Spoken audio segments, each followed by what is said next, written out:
call to order Public Health Hospital District Number 4, King County Board of Commissioners Work Study. It is Wednesday, September 25th, 2019, 6:30 p.m.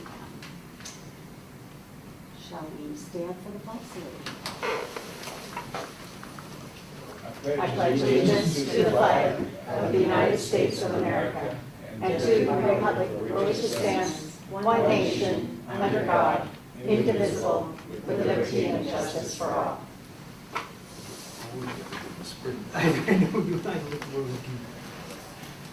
It's always the closest wall. Al, you ready to do roll call? President Norris? Here. Vice President Herron? Here. Secretary Spikers? Not present. Haven't heard. Commissioner Pollard? Here. Commissioner Carter? Excused.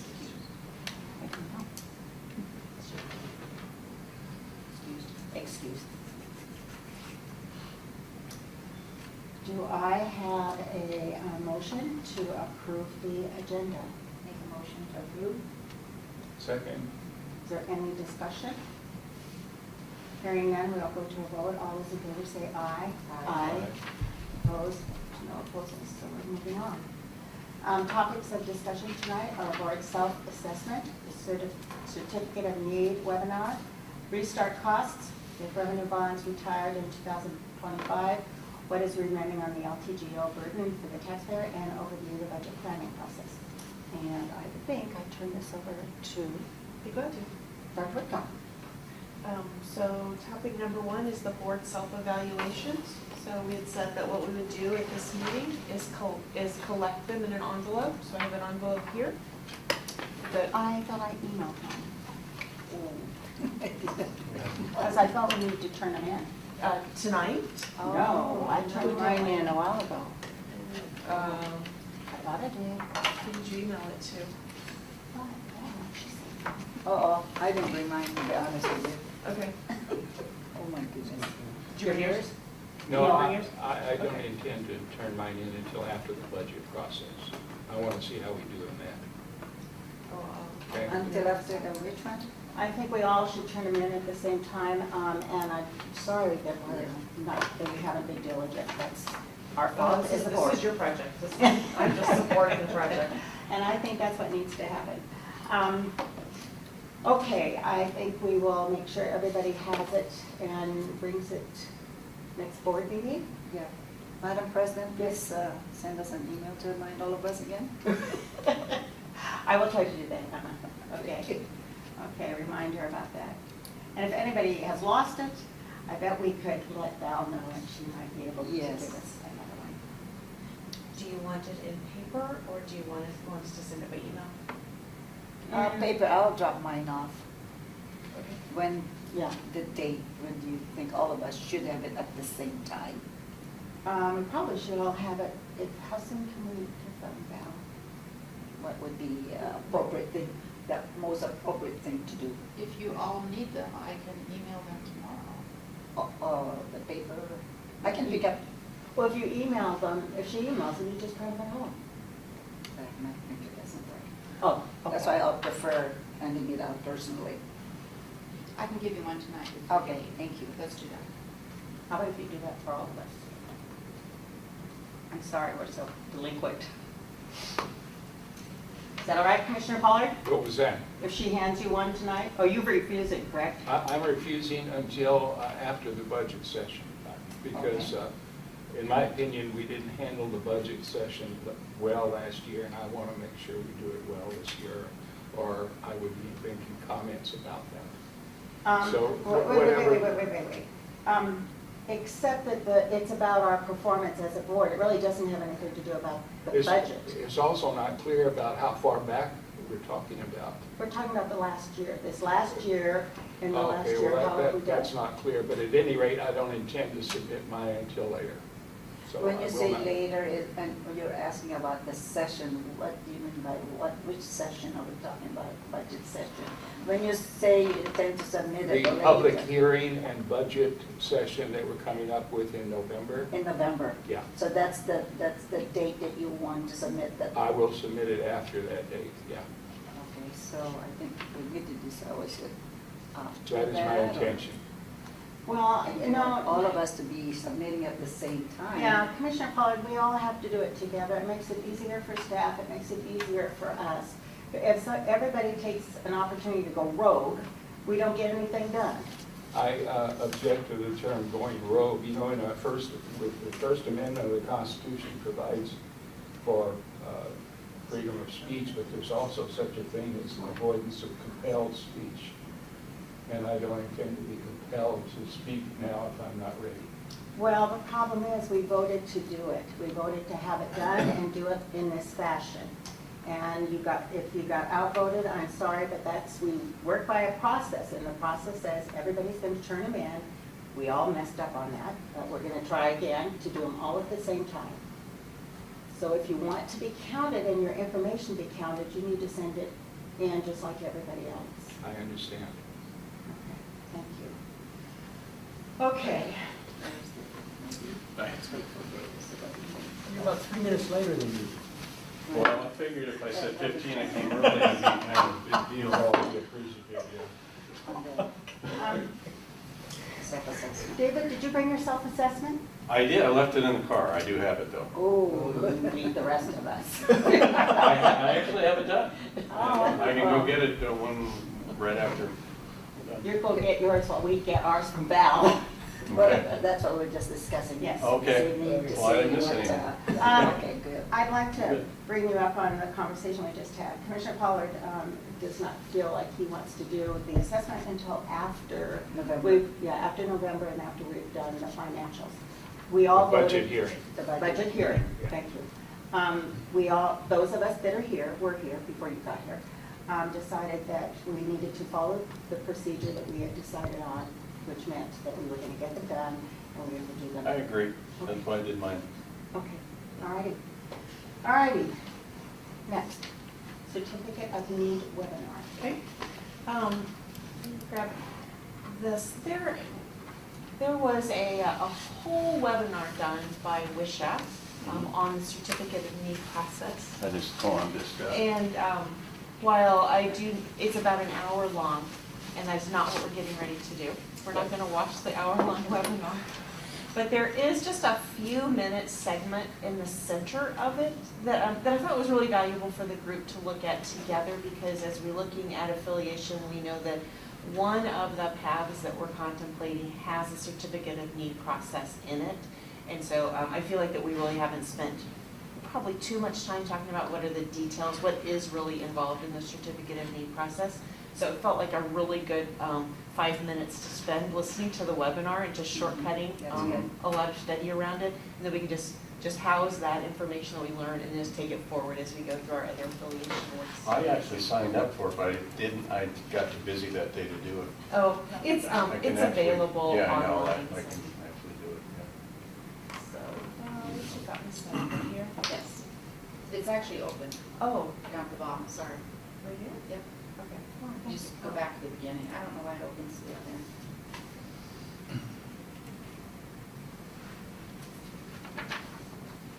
In 822 and 128 will require C of N. You want to think about building in that additional time for now at least. We'll talk about it a little bit later, but the associations are doing a lot of work with the department to encourage them to really address the timeline delays that they're currently facing. And now begins the part. And the process is largely the same regardless of which review category your project falls into. And I'll just walk you through it quickly. So every application needs to be preceded by a letter of intent. So at least 30 days before the application is submitted and no more than 6 months before the application is submitted. There's a one-page letter of intent required, and the purpose is to give notice to the public, is what the department would say, the purpose of the letter of intent. It's very brief. You have to indicate what you propose to do, what the estimated capital expenditure is, and what the planning area is that you intend to serve. When you actually submit the application, that starts, again, per rule, starts some specific processes in place. So within 15 working days, the department is supposed to send you a request for supplemental information. And again, with over 30 years, I've never seen them not request supplemental information before they deem the application complete. Not just for my applications, but for anybody's application. So I think it's a normal process where they want to come back and make sure that they understand what's going on and they ask for clarification. You have up to, again, depending upon the cycle of review you're under, you have anywhere from 30 to 45 days to respond to that. When you respond to that, you can ask them to commence review, or you can ask them to go back and screen it again. We like to take the time and get those supplemental questions right the first time, work with them to do so, and we like to commence review so that we're not backing up and starting another cycle of 15 working days and 45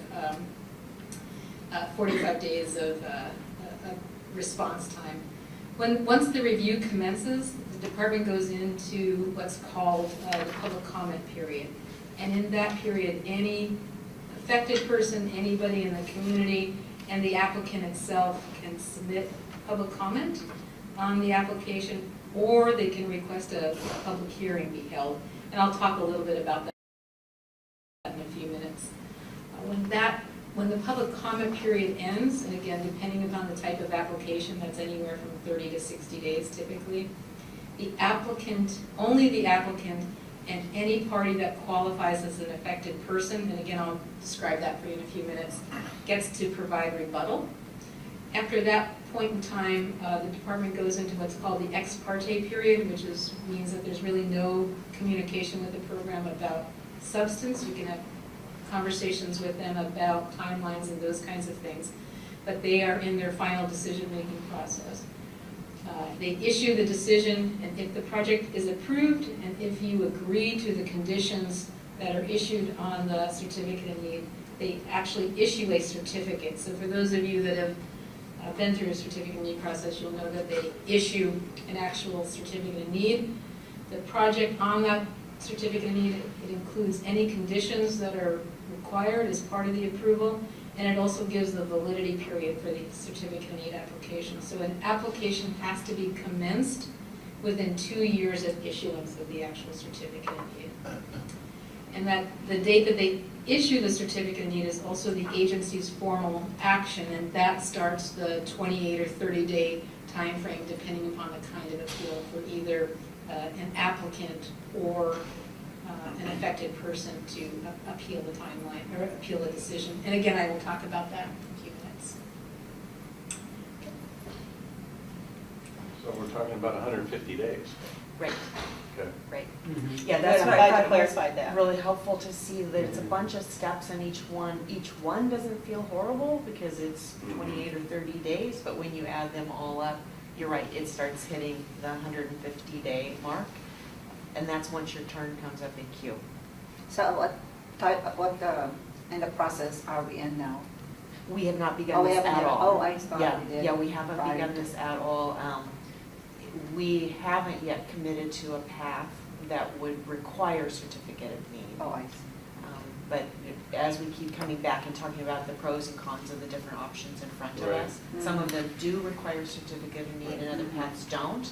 And so I just wanted to spend, since tonight we just had a little extra time, just a good place to kind of have an overview of Yeah. this. Mhm.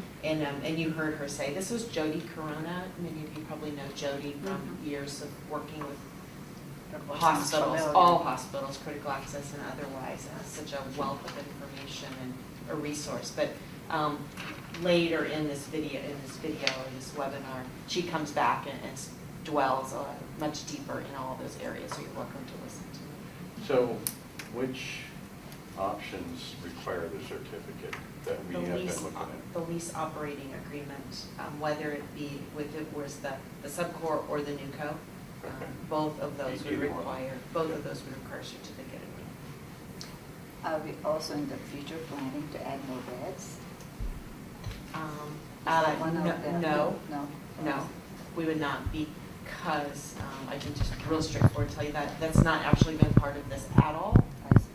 But I can give you an answer on the side, which is if we have more beds than we have right now, or 25, we abandoned critical access. Yes. Oh, yeah, that's right. Yeah. We already are licensed for more beds than we use. We're licensed for 28 beds, Mhm. but we're capped at 25 by critical access. Yeah. So like I said, this is on the WISHA website if you wanted to watch it more, but I'm not asking you to invest time in it right now. It's Okay. probably premature, but just FYI. Yeah, it's good to know, yeah. I think more questions might come up later when we start Later, getting closer. yeah. If this ends up being a path we go down, but I just think it's Yes. valuable if we start going through the pros and cons selection process down the way to just have a little bit of insight into what the Yeah. certificate review process looks like. So you're going to continue, there's more, or is this it? I'm gonna stop for tonight, but y'all Do can. you have that website?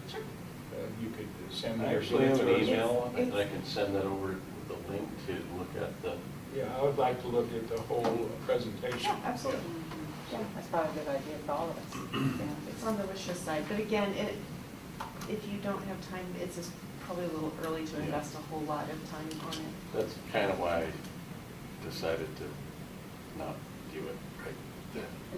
Yeah, I don't mean to give it greater emphasis than what it really needs right now. Mhm.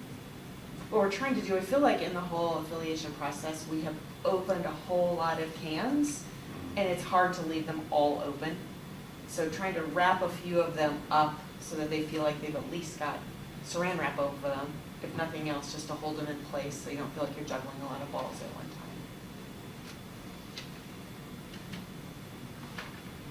It's a long number. Oh, well, we'll send it to you, the link. Yeah, that would be Yeah, good, yeah. yeah. Yeah, Thank you. because it is a long number if you're gonna try and enter it directly. Can you introduce the next one and then we'll turn it over to Steve? Yes, which of LTDO debts after 2020? Oh, I'm looking for one thing. Okay. Restart costs. Yeah. Restart costs. Yeah, so restart costs is, it is a term that we made up. Okay. We needed something to describe that, the scenario of, the non-intended but feeling the prudent to plan for it, which is, and what if Overlake were to exit from the contract? And Okay. so now we're in a position of needing to resume operations. And so that's what we have dubbed restart costs. And so Steve has taken on the very large task of trying to just get a good idea of what those startup costs could be, those restart, and also to start kind of collecting what could those ideas be for the restart. Because as we talked about before, if Overlake were to exit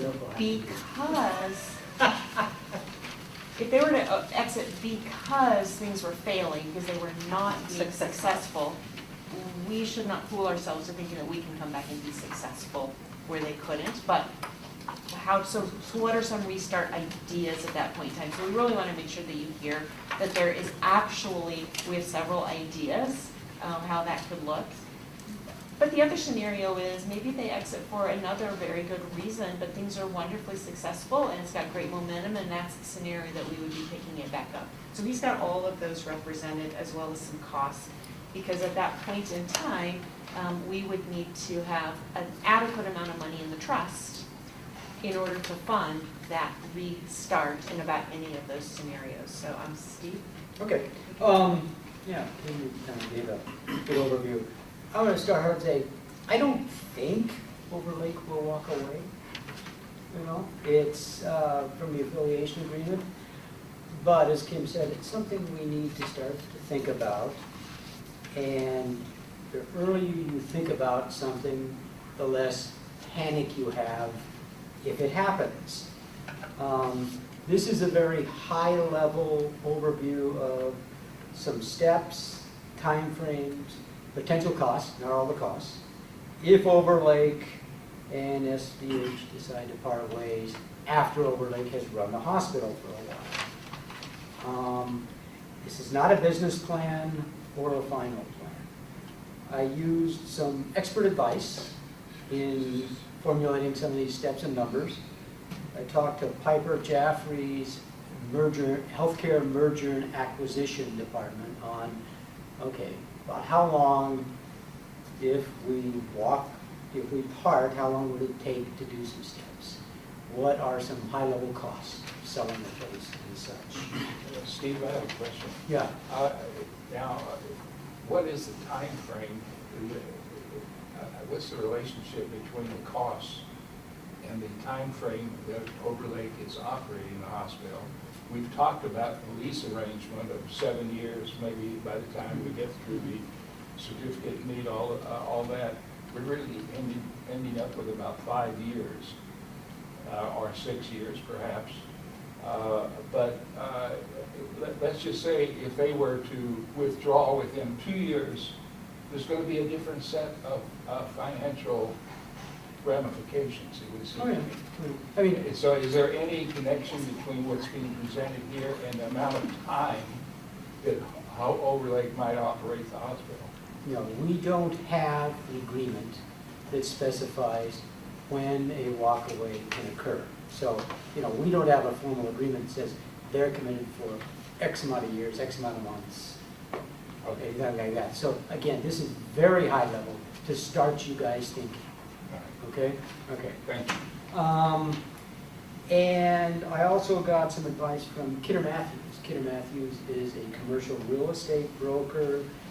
I happen to have worked with a couple of their people. They're the ones that helped when we renegotiated Ridge Clinic lease. But okay, what's the cost of a build-out if we would have to rebuild the facility in one of the scenarios? What's the commission cost if we were subleasing for a repurpose? And what's the cost of construction and the cost of construction? There's a very high-level cost there. 5 scenarios. Under scenario 1, and we'll get there in a second, the hospital is thriving. That means it's doing well. But for some reason, Overlake says, I don't want to do this anymore. So, scenario 2, the hospital is also thriving. And by thriving, you mean they're doing well financially, they're closer above break even, and they have a positive cash flow. Well, now, this is unlikely, but we're the decision maker. Same thing. Yeah, all right. I mean, I don't know who's going to have what rights in the agreement, Gene. So you're getting to a level of expertise that we don't have yet. Okay. So, option 2, again, hospital is thriving. District hires a management company to run the hospital. Option 3, the hospital is not thriving, and we decide to retain ownership of the real property and hire someone to run the hospital. Option number 4, we sell the hospital operations for the owner property. And option 5 is we repurpose the hospital. In other words, have this building, it's a medical office building or something like that. It involves a lot of construction and such. So what would those costs and steps look like? So you want to go to first? I have it. Okay. Now, on that one, it says sell hospital operations and associated real property. You could also do one or the other. Yeah. Okay. Yeah. Okay, so scenario 1, it's that top grayish box. Again, resume hospital operations. So Overlake walks away. We resume hospital operations in a thriving situation. Hospital is doing well. We have to go out and hire a new management team, a CEO, a CFO, and a COO, could be others.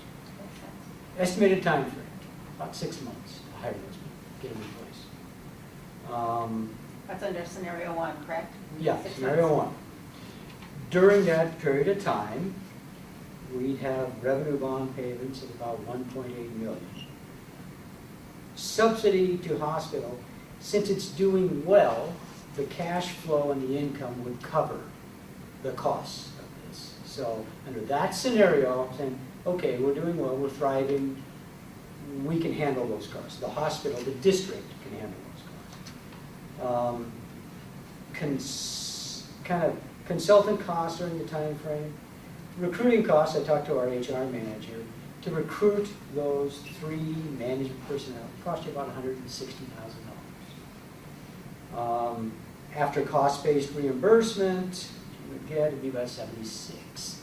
But still, you'd have to lay that money out first before you get cost-based reimbursed. Could you repeat both those numbers for me Okay, again, please? $160,000 recruiting costs. The hospital would still be, my assumption, a critical access hospital. Cost-based reimbursed, and the net cost after cost-based reimbursement is about $76,000. And then you need, it would take you 6 months, so you hire a management company to run the place for 6 months. And there are management companies that will run a hospital for you. It's in there. Yeah, it's on this side. For those 6 months, the cost would be about $510,000, 2 to 3% of revenue. What I'm told. The net cost would be $244. So cash required from a trust account or some other source, again, we have a positive cash flow, thriving, so the hospital can fund that from operations. That's scenario one. Questions, comments, skepticism, whatever. You know, again, this is not a business plan. This is kind of an order of magnitude. 300 to 400,000 we need to have. Yeah, okay. Scenario number 2. Resume operations, and instead of hiring a management team, we hire a management company. Take about 2 months to do, probably. The revenue bond payment during those 2 months would be about $612,000, funded from operations. Subsidy, none. Hiring a management company for 2 months is about $170,000. And net, you get some reimbursement from Medicare. Net cost, actually, a net cost would be about half that once you got it reimbursed. And subsidy or trust fund cash, again, hospital's thriving, and we would be able to fund that. The district would be able to fund it out of operations and positive cash flow. So, that, questions, comments, Gene? The question on that is, I think that 2 months is unrealistic. Okay. Just go out with an RFP to get a management company. It's going to take several months, I mean, maybe 6 months. I just make that Okay. comment. Piper Jaffray seemed, there are quite a few, seem to think there was a good market for it, but again, I don't know. I mean, again, this is an order of magnitude. You know, might take longer. I'm not gonna argue this, but I don't know. Okay. Scenario 3.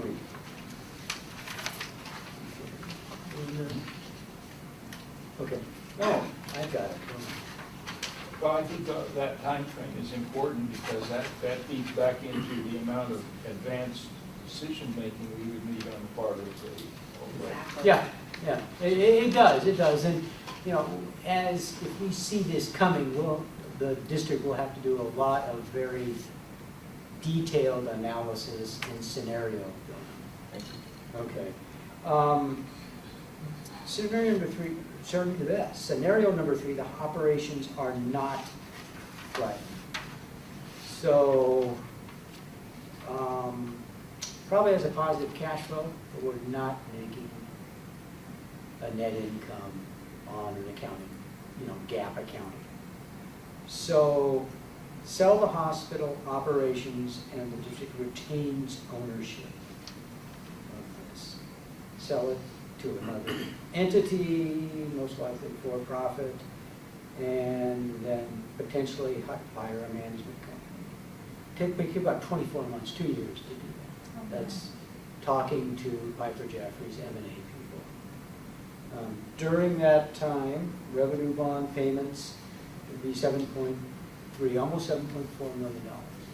That's So- 2 years worth of revenue bond payments.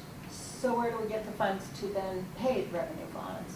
Just if we're not functioning, if it's, I think, sounds like it's closed down, maybe not. okay, if you go over to the next column, my thought was built into the agreement we would have a commitment from Overlake to make a financial contribution to the district. Because you're right, that would be difficult to fund from operations. Yeah.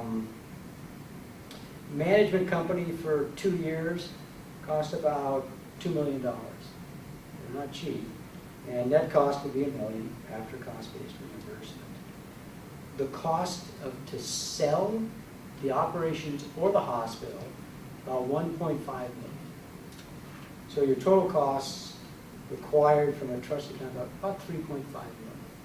Because you'd have to, even though you get cost-based reimbursement, you have to issue the check first before you get cost-based reimbursement. So I would think that would be, you know, if that was down the road, you want to build in some type of a commitment from your affiliate partner to help you out on When you say sale, are we talking about only the hospital or the other properties we own? this. This one says we sell the hospital operations and retain the ownership of the facility and such. Okay, so that would be a source of income with the other property across the street, for example. Could be. Well, I will tell you, I don't think it'd be a huge source of income. No, I mean, you could sell it, I have no idea what it's worth. Okay. Yeah. Scenario number 4. Basically, we sell everything. My assumption is the hospital is not making an income. They're not thriving, but they're not losing a whole lot, and they have a positive cash flow. So, does anybody want a lesson on how we get a positive cash flow without making an income? Well, what we do is we have some non-cash expenses, Yeah.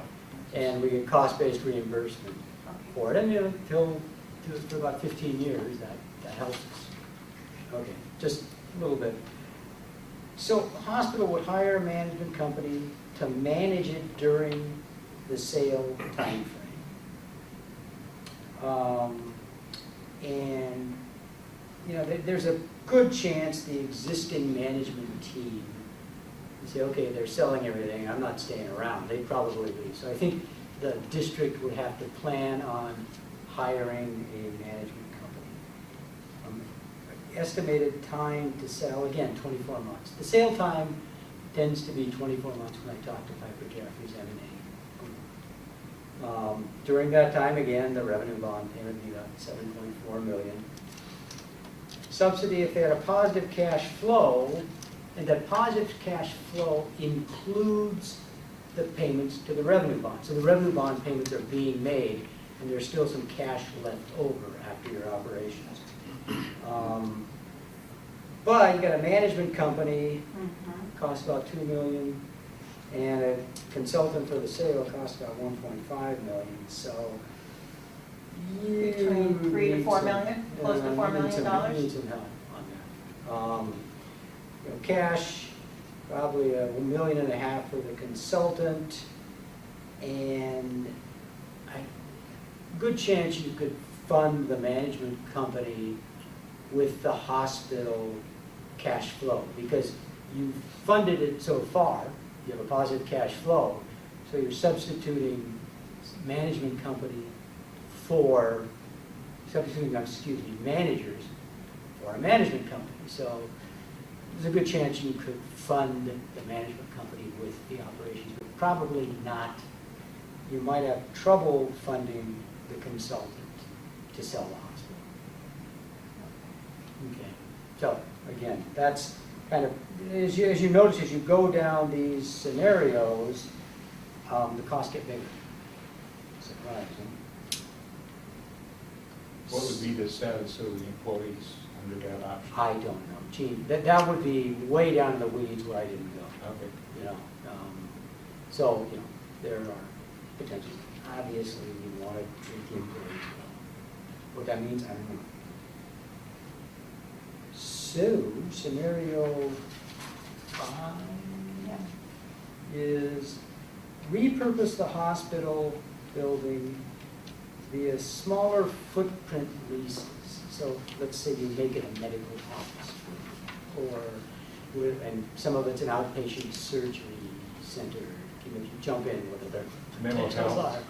that kind of thing. All kinds of things. All kinds of things, all kinds of things. Hospital would cease operations. 24 months required to probably lease the space fully. 24 months for what? To lease the space, to get the leases in place.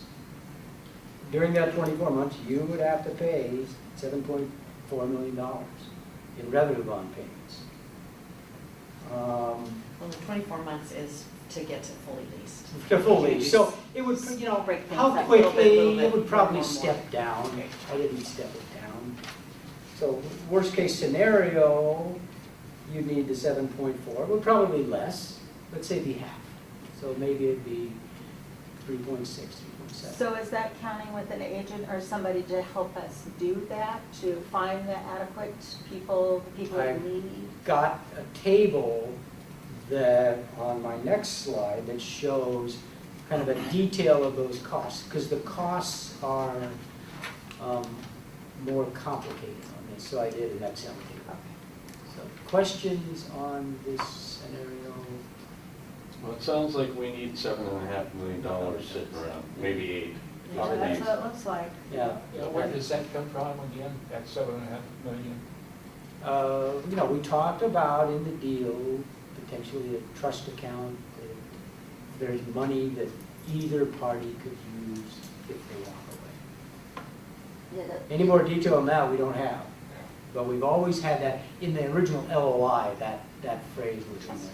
so that both parties will put that 7 million something to that trust, or one or the other. To be determined. That would be. To be determined.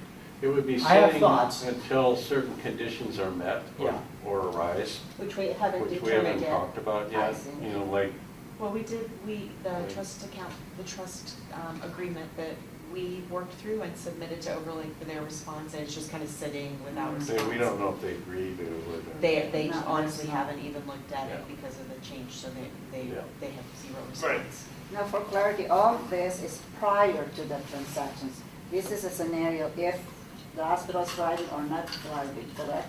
This This is is a a scenario if they would walk away and. For prior. Best case to worst case. Yeah, we've entered into an agreement. Right, right. Overlake has operated the hospital as specified in the agreement, and they say, or we say, it is not working for some reason. And then we part ways, and then the district has to say, okay, what do we do with this thing we call a hospital? We call the hospital. How do we use it for the community going forward? And so, these are just thoughts on what we can do. So, It's so that we're prepared should something happen. It's just, it's the order of magnitude, it Right. seems like. Yeah, that's There's my something- order, yeah. There's something deeper there that we are not even aware, that now this is, This is not a detailed business plan, Okay. which, once you thought, oh, this is gonna happen, you develop a very detailed business This is what's possible. plan. Next slide is the table. This is cost of building out, which, sorry. Well, the building out would only apply to the repurposing the hospital. right, this is notice on the last slide, it said C table. So, Oh, okay. Okay, so if we build out about $90 a square foot, I think they're Kidder Matthews, we have almost 68,000 square feet, $6 million to build it out. Now, would we pay for it, or, a tenant coming in could pick up the build-out costs? I'm just really doing, this is kind of worst-case scenario. What do you mean by build out? Okay, and you want to take this room and make it an operating room, an Okay. outpatient operating Okay, room. so changing the rooms to Changing something the that's rooms useful. to Okay, repurpose them. got it. Somebody wants to use the rehab area upstairs for a medical office, a doctor's office. So the You count- can build out So there. this calculation of $6 million plus some change Yeah. is all about how they will change within the building It's space so it's it a accommodates them. worst-case scenario that everything in here would have to be built out, and that the district would pick it all up. So, Now, that doesn't happen in all leases. Someone Okay. comes in and says, I want to lease this, depending on market conditions, the tenant could pick up the build out. That's more like a Costs. tenant improvement. Yeah, the TIs, which you Yeah, call the TIs. That's the TI. So that really depends on what does the market look like and If at the the tenant time. wants to do it. I would we think have if to it do was, Pardon? Sorry. Go. I was wondering, I would think that it would be a lot more than $90 a square foot if you were actually turning it into an operating center. I talked to an expert and he got the best information I could. It could be, it could be. It could be $30 a square foot if they're just putting a few desks in here and turning this into an office. Yeah. Most yeah. of the scenarios we came up with Exactly. were really kind of radically changing the whole Yeah. utilization, that it even moved away from healthcare application. Mhm. Yeah, this is the hardest option to estimate. So this is, Yeah. the 6 million is more maybe a medium, Could be, that maybe 4 to 10 million. kind of depending on how you're feeling at the time you think about it, it could be high or low. Yeah, and again, this came close, you'd have to do a very hot, low, very detailed level business plan on it. And what it would look like. Would we do who would do the business plan? Would we hire someone? We would go out to bid on developing a business plan? Probably need to have some help. Yeah, we'll need to hire Yeah. someone. Like a Moss Adams or a consultant. The guy I talked to would participate in it, I know, so, at Kidder Matthews. He's So had some expertise. 14 million. Yeah, I'm not so 7.5 sure. and 6.5. I don't know, maybe. You know, but Yeah, you know, it's it's kinda like, definitely you two know, figures, right? Probably again, that again assumes that you pick up all the TIs. Yeah. That doesn't happen in a lot of cases. But I'm just talking about worst Yeah. case, the absolute worst case. That's the worst case scenario.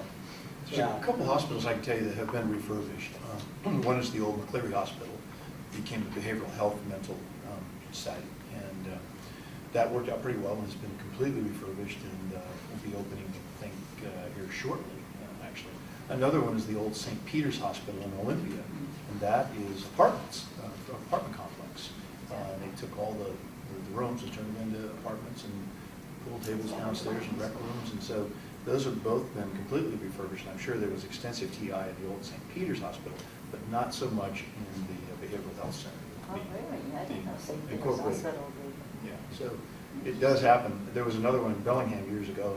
I think it finally burned down, but it That's does good. happen. You do take these huge hospitals and they're older. The one in Yeah. McCleary was much older and was more modular. The one in Olympia was mostly brick and very structurally sound. But I don't know how many housing units there are now, several Wow. hundred. Didn't know that. So this could be a hotel. Yeah. Yeah, we never know. Spiker's Hotel. Steve, would you like to continue?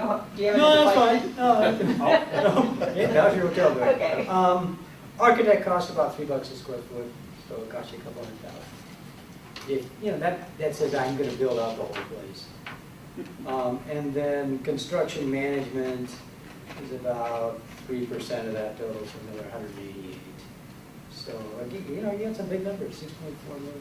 If, again, that's if you picked up all the Well, costs. you could put in 60, 70 units. Oh, yeah. 70 units at 400, 500,000 feet, 400,000 feet. That's up. So that's your high-level numbers.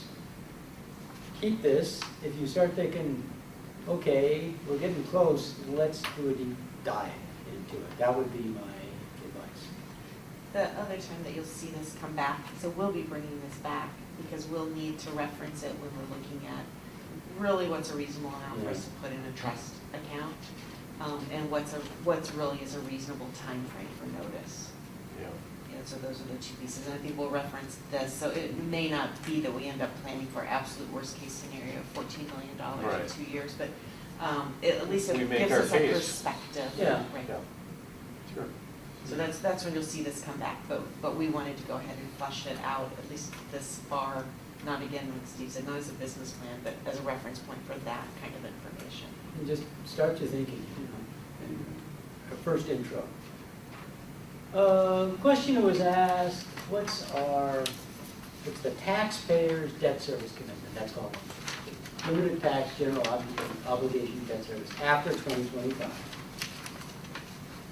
And that's composed of interest payments and principal payments after 2025, until the bonds are paid off in 2040, is $63 million. So the question was asked. And the reason, I have to admit, I don't fully understand why. Normally, when you have a debt and over time you pay on that debt, the principal goes down. Is it because of the fact that the interest rate is decreasing, that the principal goes up, or what is, I can't quite figure this out. Generally, when you amortize a loan, like your house loan and such, interest is front-loaded. And what they do is they do is they can keep the payment relatively flat. And that's how this was structured. These are payments, right? These are payments. Not balances, but No, these are payments. This is debt service. Debt means- service is payments. Is payments, yeah. Okay. What your debt, it's servicing the debt. It's a fancy way of saying what you're paying your bondholders. It doesn't change very much. I mean, from No. 3 million and down to the bottom is 4 million 6. It's Yeah. over many years. Yeah, it doesn't change much. I mean, if you think about a house payment, that's just completely flat. Well, this goes up a little bit. Yeah. I think Commissioner Spikers, you had asked this in the scenario of in Right. 2025, if the revenue bonds were completely relieved at that point in time, now what does it look like? So that's the total revenue balance. And The two and issues we have. LPGO. No, that's No. only LTD. No, that's LPGO. You Revenue asked bonds about are all- LPGO. Right. That's what the taxpayers are committed to. Okay. Yeah. And that's both issues, the 2011, 2015. So, And this did not contemplate a refinance, which we know is No, which we potentially talked an about. option in 2021. Next year, 2021. the end of next year. In the next year for the next Okay. year.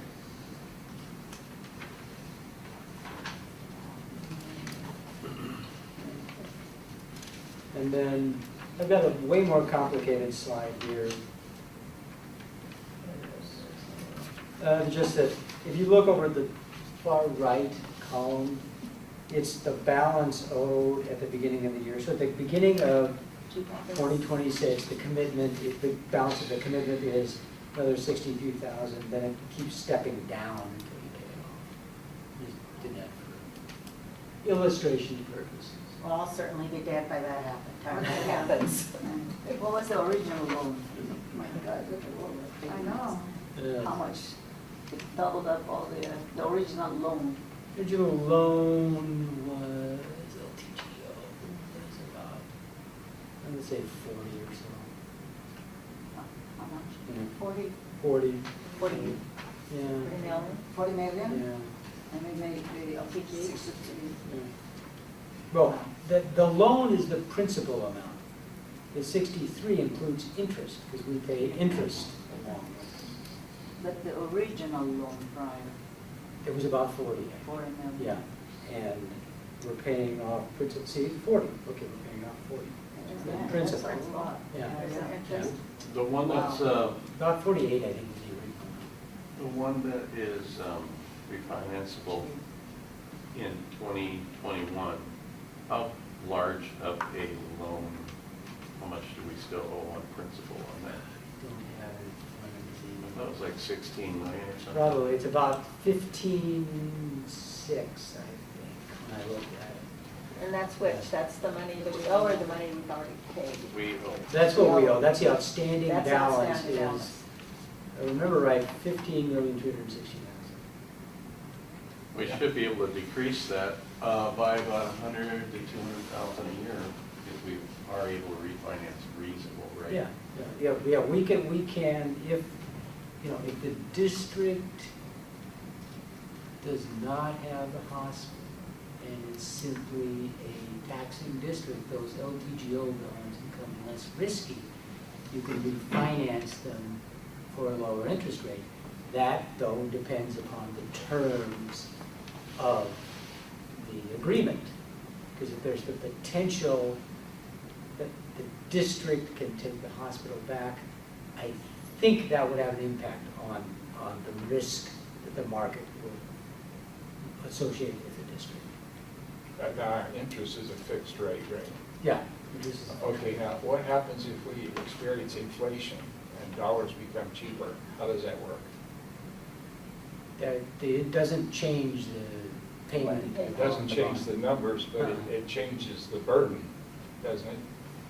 Okay, I'm not sure I get the question, Gene. Well, if dollars become cheaper because of inflation, then whatever income that you have to pay for the debt here is easier to pay. Yeah, okay.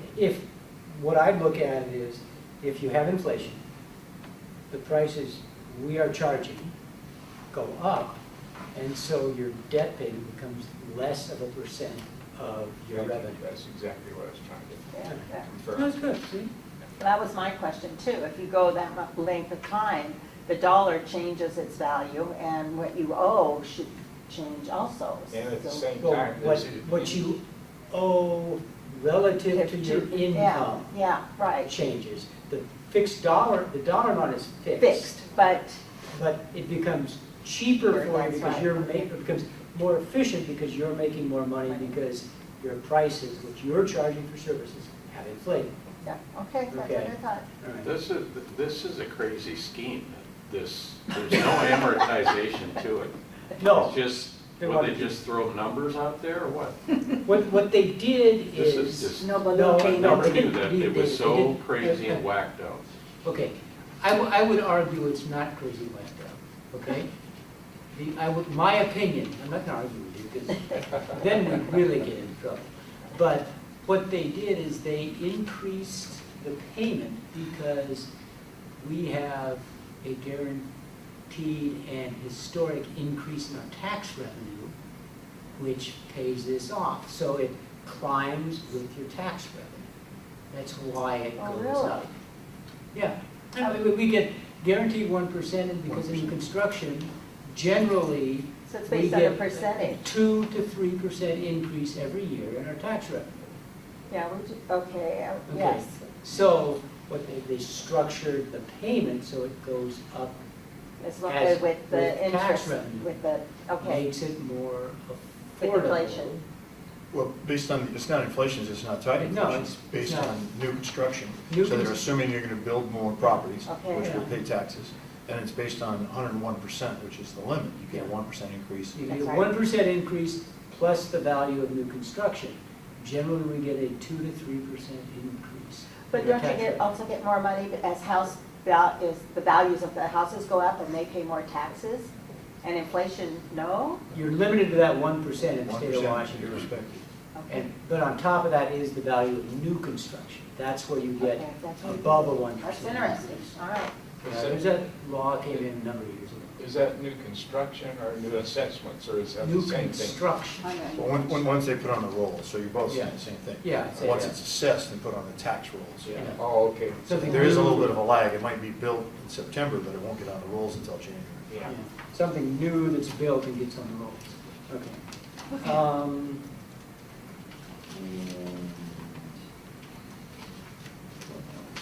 Questions on that? I'm sorry. I'm switching gears. Anybody else have any questions?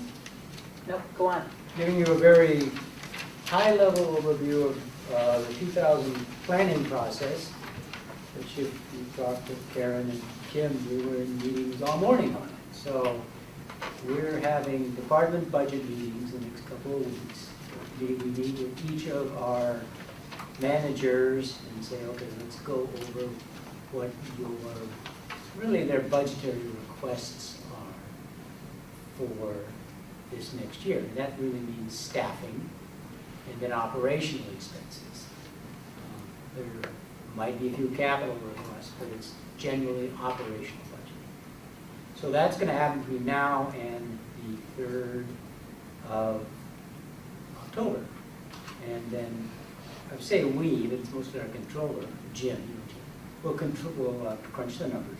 Yeah, Terry had a question. What changes in the operations? I mean, the operations will continue as they have been the last 6 months, the last 2 years, yes, or? Potentially new programs. Kim's talked about the new reference lab program, the sleep lab program, so we got a budget for that. Is that- You know, probably worth pausing to say the work that we're doing for the budget is almost without regard for affiliation.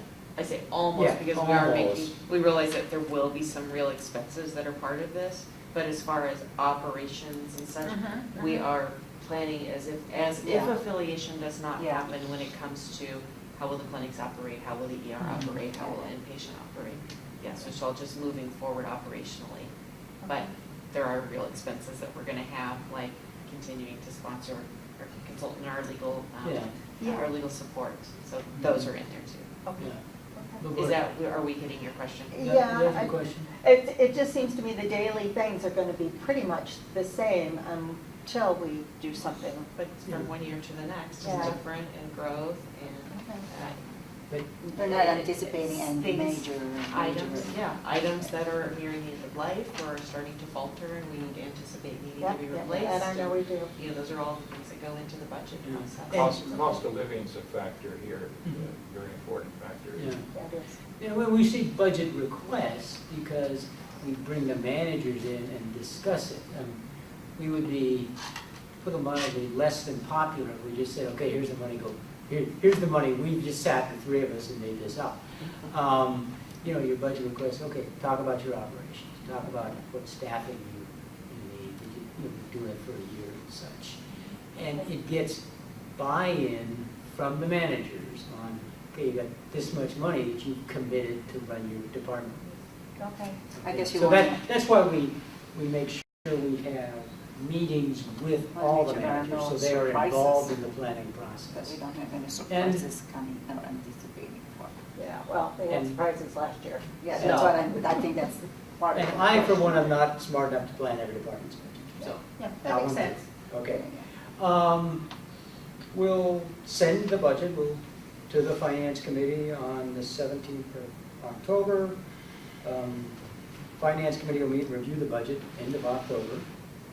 We'll present the budget to the Commissioners on the 7th of November.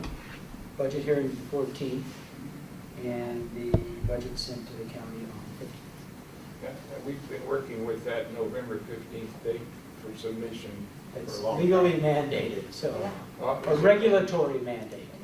But I've seen where other hospitals have actually delayed that by about 2 weeks, sent it in later. Are you aware of that? No, I don't want to try anything. Okay, Cause too much stress. all right. I'd be worried.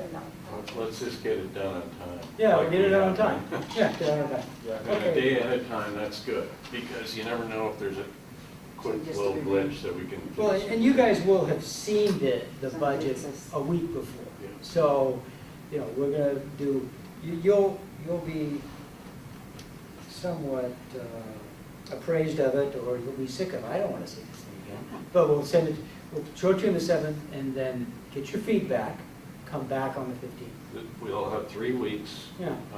starting with the Finance Committee, and then we will have To the board and the talk about it. board, we'll have Talk about to it. talk about it, And and then then the a next full week we week. vote. And then, Yeah. So, That's it. Questions? Which means comments? in that 1 week, in that 1 week, we have to do, all of us have to do a lot of diligence. well, I like it because we actually have a full week before the Finance Committee. More than that, it's actually We have about 12 days. 12 days, so. Yeah. So, you know, we want to, you guys could have the chance Yeah, to and that's take a good. look at it. Yes. What I'd like to see, I know that Finance Committee received a much more detailed explanation of the finance budget, but, you know, and it's presented to us more, you know, in the form of during our board. So like, I would like to see specifically, you know, a thicker version of itemized stuff that are listed. Well, the first You know what I'm set talking that comes, yeah, the first set that comes to Finance Committee is just a draft, and that'll be Okay. changed probably to some degree. Yeah, usually. And it's not until the 29th that when I You'll get make that. comments and things, we talk about some things, maybe Yeah. there was something they forgot or I forgot. Right. And then Or we after didn't the like. 29th, yeah, you should be able to get fairly detailed. Pretty much the whole thing. Yeah, the I mean- final, yeah. I would That's when it think. comes to You the know what I warrant. mean? Yeah, because that's something that I don't think we see all the time. You guys do see it during your, yeah. Well, it looks like the 7th and 14th would both be special meetings of the board. So in the, can I just start checking and make sure I understand what you mean when you say detail? Are you thinking that that detail level, the same level that we present things to the finance Right, committee, right. that's the level? That's the that- level that okay. I would like. Yeah. That seems super Yeah, it's- reasonable. Yeah, Yeah, I you're mean, not gonna see you wanna staffing have plans or that, anything then like that that. way, That should be good. Yeah, yeah. you want to do Yes, that I remember, I've only after seen the it once. 29th, after we've met then? So Have that a we can, special board meeting. it may be just Yeah, I fine, think we I should. don't know. See what we want to do after the 29th. I think there's legitimacy, and I'm asking that because we're all responsible for it, not just David, not just me. I always Yeah. encourage people to give me ideas, so Yeah. I'm always open to that. I had the meeting open at one point, and Nobody came. I didn't really get, I had a few comments from some public, Yeah. but not very many. And so maybe we should give a full packet for the budget, and so that they can look at it. I think so. How would you like to receive those or invite those? What would be the process? Email me anytime. Is the finance charter prohibits public from attending? Yes, No? at this Yes, time. it That's the For this particular particular meeting. meeting, Yeah. yeah. Okay. I'm very open. If you call me or email me, I will always respond. And I'll give you anything I have. Okay? That's okay. I want everybody to understand the budget, so that there is no mistake that we're doing the right thing. Any questions, other questions, comments? David says he wants everybody to understand the budget. At what point would we actually be in a position to look at that? After the 29th, I would think, The after, 29th, yeah. probably a couple days after that. You'll be Okay. ready. I imagine there'll be some changes, maybe small changes. Yeah, that's on the Yeah. 7th, that's just a week later than Yeah. the Yeah. committee meeting. Give us some time. I always find See, something. the 29th and the So. 7th. That was the first Between those two. thing we What? got is the Between those draft. 2 days. Between those 2 dates sometime. Very rough. That was stating the obvious, wasn't it? And then you have mostly the final draft, or the final I'll have by the comments. 29th. Yeah, I'll be having comments, and I'll be ready to make comments on that, we both will on the 29th. And then we'll talk over, maybe have some questions. Why is this figure higher than it was last year? Why did, those kinds of things. And then once I understand what the budget is, and then if there is a minor change or some changes, they would make the changes and then send it to us, on the 7th, based on the comments and things that we said. As soon as it is done, I can have that sent over, and I would think a couple days after our meeting. If it's Like the if it's 9th or major- something, and then you guys If have it's time to look major, at it. I don't know, so. Prior to presenting the Yeah. budget to the commissioners, it'll be before the 7th, hopefully. Not after, because by then it's too late. Right. Yeah, we have to have the hearing on the 14th. Right. I would think somewhere between the 29th and the 7th. Okay. Okay. I think we'd send it out in a packet for that meeting on the 7th, is that what Would that be kind of like a work session, the 7th then? Presenting the budget to commissioners, would that be like a work Well, I session? mean, what we've done in the past, we It's a special meeting, present the right? budget. Special before the meeting. meetings. Any More of a questions? special meeting, I think. Yeah. It's a special meeting, it's presented. There'll be a few. It's your regular meeting that's rescheduled, so it's called a special meeting only because you're Well, because it's- rescheduling your Yeah. regular Or meeting. why are we, I thought this was a separate meeting, not.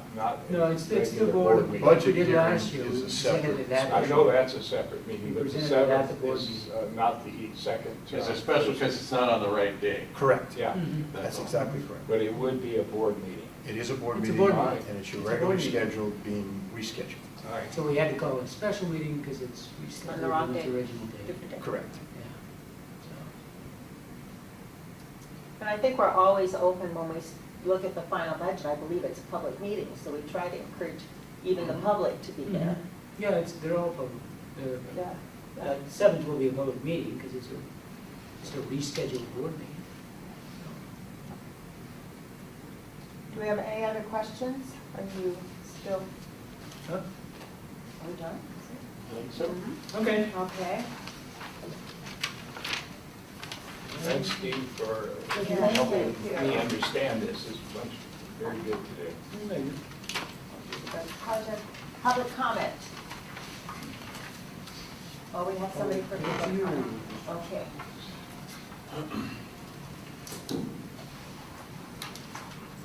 Hi.